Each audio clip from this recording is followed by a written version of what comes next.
First tonight, the mother of a Dripping Springs soldier found guilty of sexual assault says he is innocent. Here's the unusual part. A military judge also says the case should be overturned. This is Thomas Chestnut Jr. He was found guilty of sexual assault in June. At the beginning of July, he was sentenced to 3 years in prison, a reduction in rank from private first class to private, and a dishonorable discharge. KXAN's Kevin Schwaller shows us the mother's fight to help her son.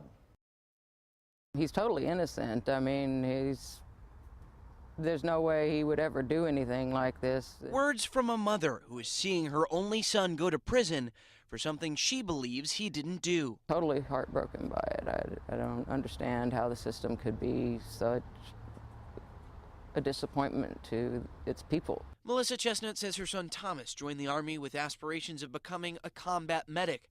Those dreams were dashed after charges that her son had sexually assaulted another man.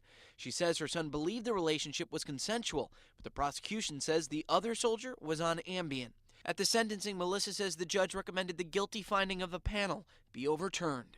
Every chance I get, I'm trying to do research on the drug Ambien, trying to do research on the legal system in the military. I spoke with the military editor for the Killeen Daily Herald, Rose Thayer. We could not yet obtain transcripts of what happened in the proceedings for Chestnut, but Rose was in the room during the sentencing phase. She says the victim testified by phone from his post in Germany. Rose says the victim told the jury he has nightmares and is still seeking counseling.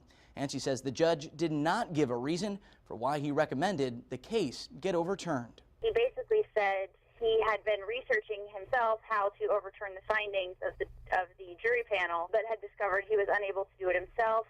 So then he said, I'll recommend to the convening authority to overturn the conviction. Now a son is spending time locked up, and a mother is waiting to see what happens next.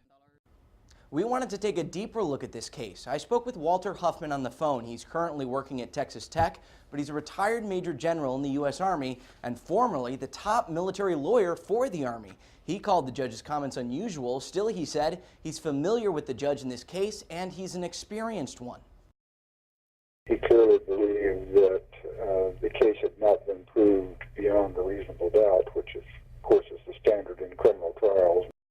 Now, the commander who brings the charges has historically had the power to overturn a decision. However, changes on the federal level no longer allow that practice in this kind of case. Still, Walter Huffman there says the commander may still be able to overturn the finding in this case because of when it happened.